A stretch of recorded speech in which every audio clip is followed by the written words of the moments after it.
mobility, and prevents injury. Side-to-side touch activates coordination and warms up the lower body muscles. Jumping jack. This boosts your cardiovascular endurance and overall stamina. Next is the body weight squat.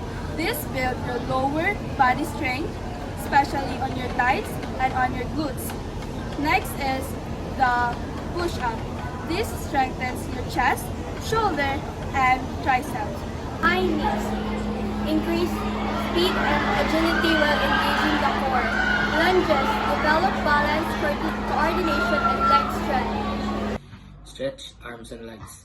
Improves flexibility and helps muscle recover. Stand Side plank strengthens oblique muscles and supports spinal stability.